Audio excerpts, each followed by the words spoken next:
Welcome to Touching Base. Today we have Nerissa Bailey McDowell with us. Thank you for being here today, and we are excited to have you. Our first question for you is, when did softball begin? Okay, so, I grew up around the softball diamond. Both my parents played all my childhood. I basically just played with a bat and a ball on the side of Mizuno Diamond 1 until I was about 10. But I didn't start playing until I was about 12, and I started playing for the under 14 Canterbury Softball team.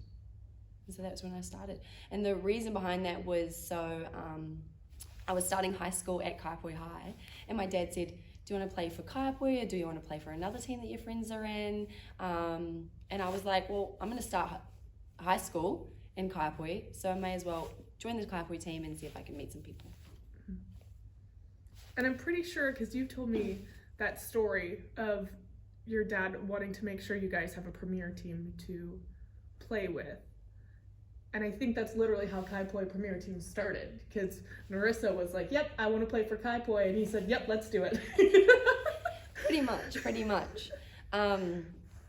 So yeah, Kai Poi never had a premier team when I first started. We had basically a Bs and below. We didn't even have a under 19 team.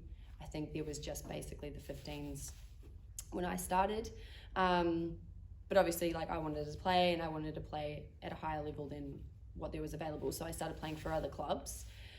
And then my dad decided, well, let's kind of create our own premier women's team, which took a lot of work.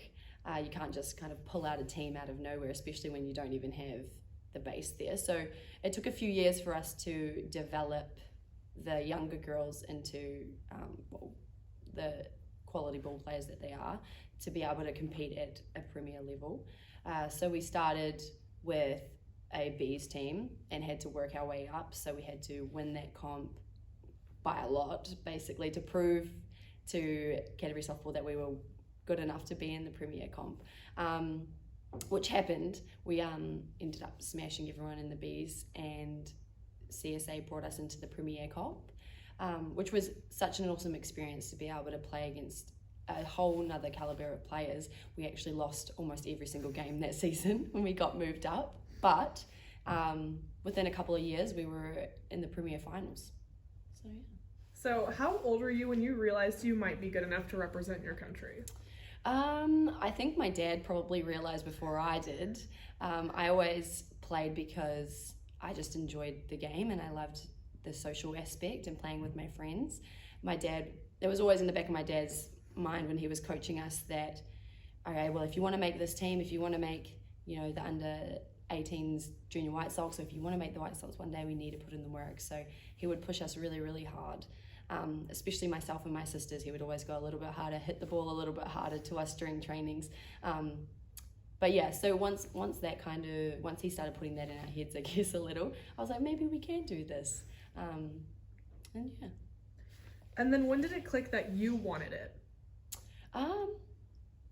I think my mum played for the White Sox. She went to the Olympics in 2000. So it's always been kind of like a dream of mine to be able to do that as well, especially when I started playing softball, growing up around the diamond, watching her play, watching my dad play, watching all of their friends who were also New Zealand representatives play as well. And I was just like, Dad, that would be so cool to be able to do that and represent your country. So it's always been basically since I was born. So you've been playing around the world this past year. How was playing in New South Wales?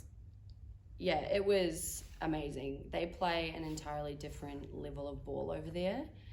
It is a little bit different to how we would structure softball clubs and stuff here, but they play a lot. They play all year round. The caliber over there is insane. The players that I got to play with were insane. It was like I was fangirling every time I went to training. But no, they put a lot of work in. They work very, very hard. They put a lot of work in behind the scenes, whether it comes to training or even just scouting. I'm talking years of scouting for every single player. They go to all of these different younger tournaments. So we are very, very prepared before going to a nationals. But no, it was such a cool experience the amount of knowledge that was within that team of like past Australian Olympics, Olympic players, present Australian Olympic players. Kerry Porter is one of the best coaches in not just New South Wales, but in Australia. So the amount of knowledge that I got through that was awesome, and I learned so much. It was amazing. Mm-hmm.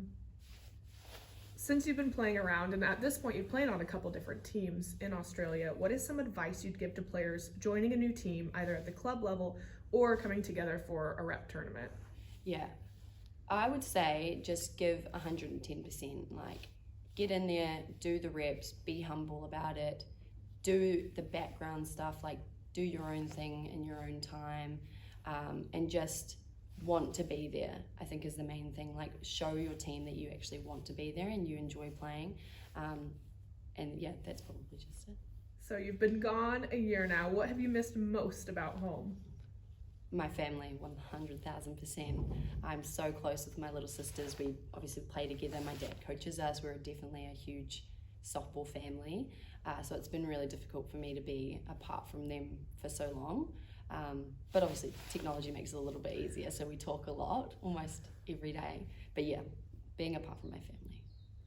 What has it been like playing with your sisters and just the relationship and working together through each other's journey? Because you all have pretty significant age differences too. Yeah. So I could only imagine kind of the development and just looking at each other and what to do next. So what has that been like? It's definitely tough. I think I love it with all my heart, but it is definitely tough when you are playing with siblings. Drawing a line between sibling and teammate is always a hard one. So we argue a lot, but no, I love it. And being able to watch my sisters play on the same team as me, especially when we're playing super high quality ball at the club nationals with my 13-year-old little sister pitching on the mound, or watching Layla smash a home run against one of the best teams in New Zealand. It's, yes, really, really awesome experience to be able to play with them, and I'm very, very lucky to be able to do that. You have a lot going on at the moment. Can we hear some of the options you have for your next adventure in softball? Yeah, so I'm heading over to the States this week to be with my partner. He's playing over there. I have a couple of options, so I obviously want to keep playing, so I'll be playing some travel ball over there. I'm not sure what team yet, so I'll be looking for a team. There's also an opportunity with the University of Florida Gators for me to kind of help or work with the team there if I choose to do that. Yeah, traveling a wee bit, and then the White Sox obviously have a couple of tours coming up, one in Australia at the end of this year, and then qualifiers next year. So obviously I'm contention for that. So just got to put in the work behind the scenes to be able to make that squad so I can head over to the qualifiers. What has been some of the best advice you've received? I think something that my dad tells me, and everybody in my Kapui team will know, is his advice is control the controllables. I think it's so important to just recenter yourself whenever, like even on the softball field, or just in life itself. There's only so much you can control, and one of those things is your emotions to how things happen to you. If something happens to you and it upsets you at first, I think it's really important to just remember, okay, well, this has happened now. What can I do? What's in my control that I can process the situation and make something good out of it? Who is a player that you look up to or inspires you? It would 1000% be Lara Andrews, well, Dr. Lara Andrews now.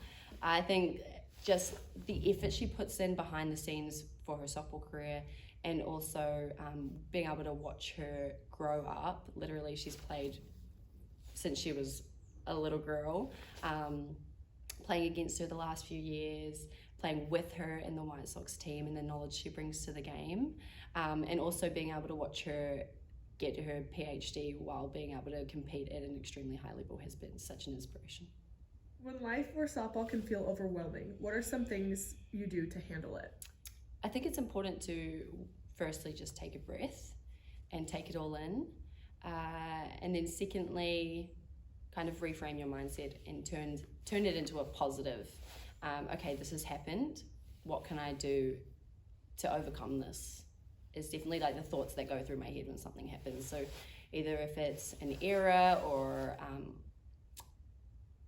for example, not making a team, which has definitely happened to me before. How can I work harder to make sure that this doesn't happen again, or what can I do to make sure that in the future, something good happens out of this. Thank you for taking the time out of your 10-day schedule back in Canterbury before you leave. We are all enjoying watching and cheering for you everywhere you go, and good luck on your next adventure.